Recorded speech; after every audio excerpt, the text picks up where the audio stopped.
So here today we have a Powersmart snowblower. This thing looks brand new. It doesn't even look like it's ever been used. And you can definitely tell by when you look in here at the cutting blades. Look, still got paint on them. No wear on the inner impeller. It's a 24-inch Powersmart. Brand new, friend of mine's. He said it won't start, and I do believe the reason why it won't start is, I don't know if you can see in there, the gas doesn't look that good. Let me get the flashlight out. He put, yep, see how yellow it is? So he put good gas on top of bad gas. So the first thing we're going to do, we're going to try to get the gas out of it, and probably take the carburetor apart and see what's going on. Alright, let me get some tools and we'll get working on it. Alright, so I got some tools out and I decided to drain the float bowl on it. As you see, it's dripping. Come to find out, this snowblower actually has a fuel shut-off switch here. So if you cut that off, flow of gas stops. Turn it back on, get the flow. So I didn't realize that it had a fuel shut-off switch. So I went ahead and pulled the float bowl, and I'm kind of glad I did. You can see the gas coming out of it. It's really nasty. But if you look inside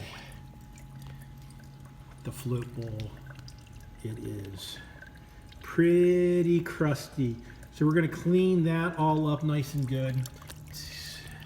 Get the rest of this gas out of here. And actually, the carburetor doesn't look that dirty. So I'm going to get some gum cutter and clean it out real good and wipe it down, try to get some of that varnish off of there. But it looks like the holes are open for the jets. So just going to try to get the rest of the old nasty gasoline out. As you can see, it looks pretty nasty. And clean the float bowl out, and we'll clean it up a little bit, and we'll go from there. All right.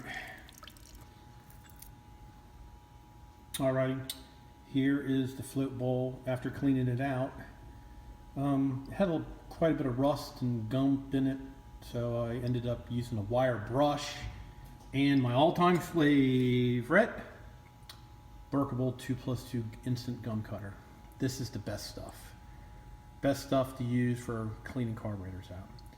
And so we got it all cleaned out, and I used a gum cutter and cleaned up the carburetor, made sure the jet was clear.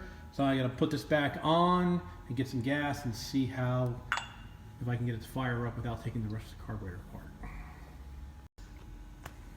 Well, just cleaning out the float bowl and spraying some gum cutter into the bottom of the carburetor obviously didn't work. Must be something clogged up inside the carburetor, because if you could hit the primer bulb a bunch of times, put it to start, fuel's on, pull it over, it'll run long enough to use the fuel from the primer bulb being pushed. So I'm gonna have to pull the carburetor off. So that means we're gonna have to pull all these covers off here to get to the carburetor. I'll take another video as soon as I get the covers off. Okay, I got most of the shields off.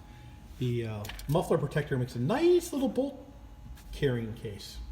So here is one of the most important things when removing a carburetor. This carburetor has this linkage here. The linkage fits into the carburetor, and let me push it and see on the other end there's a spring. It's always a good idea to take a picture with your camera or draw a picture so you know where the spring and the linkages sit. So that's the only thing, and the fuel line over here is keeping me from pulling the carburetor the rest of the way off. So let me get some more tools. And then another thing too, sometimes you might want to get a light and shine up inside there and see how everything hooks together. Because sometimes when you pull the carburetors off, the linkages fall apart in there. So you want to get a picture of that too to make sure you know how it goes back together. All right, let me get the spring and this linkage off. We'll get the carburetor off. All right, well, I got the carburetor off. So let's see what we can find. I just knocked that off. That's okay. Gasket still looks okay. That's the new gasoline coming out of it. So we'll pull this out and this out. And this here's the float. This is the pin. You slide the pin out. The float comes out. And then there is the needle. There's the needle. Looks pretty good. Gas was flowing through it. But I do believe, I don't know if I can get the light in there to show you. That jet there is probably partially clogged up. So let me get a screwdriver and we'll see if we can get that out of there. All right, I got my trusty screwdriver that fit up in there, and we got the jet basically out. And as the jet comes out, we also have all this air bleed holes. That end goes in first, and then the jet goes behind it. So probably what I'll end up doing tonight is I'll get these two pieces soaking and let it soak overnight. As you can see, the rest of that is clear because my flashlight is shining up through it. But we'll go ahead and clean that out with some gum cutter and clean this up and clean out the needle and clean out the seat, wipe everything down real good. And what I like to do is I have a jar that a glass jar that I'll fill with brake clean. Not brake clean, gum cutter, my 2+2 gum cutter.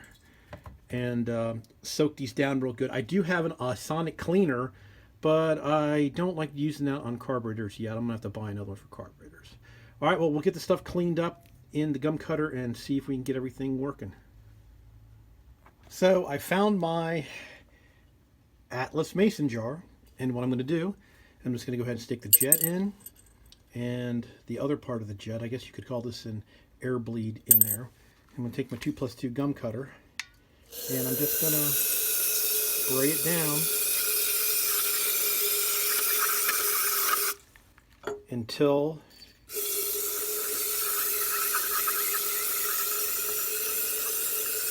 they're covered.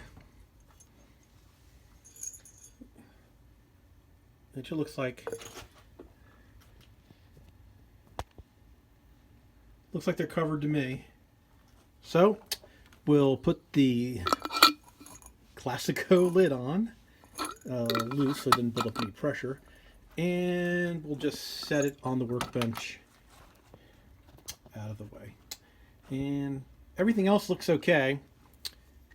It doesn't look like anything in the carburetor has gotten dirty. I used a wire brush and cleaned up all these parts. I probably should go ahead and throw the rod for the float in there. I don't want to really throw the float in there because it's plastic. I don't want the gum cutter eating it. But yeah, can you see that stuff on my finger? That is what's on the float. I'm going to have to clean that off. I'm glad I did take the carburetor apart. And the needle here looks pretty clean, but it is rubber, so I'm not going to soak that either. I'll probably spray it down and just clean that off. All right, well, gonna let that stuff soak for till tomorrow, and I'll start up again. All right, well, here we go. We got it all back together. Fuel on, choke on, primer bulb a couple times.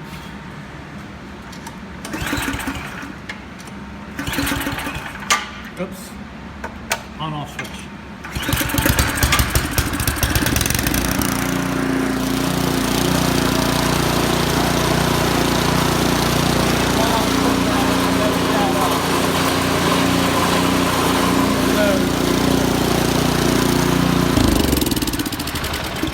There we go.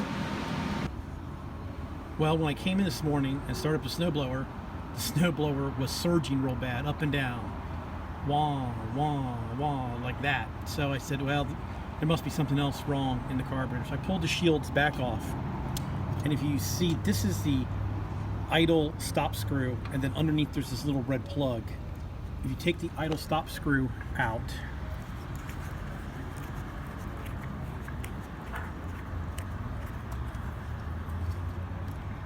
then underneath there's that little red plug. Well, that little red plug isn't a red plug, it's actually another jet that's actually in gasoline. So I pulled this out. I already took my torch tip cleaner and I cleaned it all out, and I put it back together. It only goes in you can go in one or two ways. It's got a flat spot. You gotta make sure the flat spots, well, I'm gonna put the flat spots, and then you have to push it in all the way. Put the idle stop screw back in, and now it should be good and not surging. So that's about where it was. So I know I got the shields off of it. Let's turn it on, set the choke, gas is still on. Let's see how it runs now.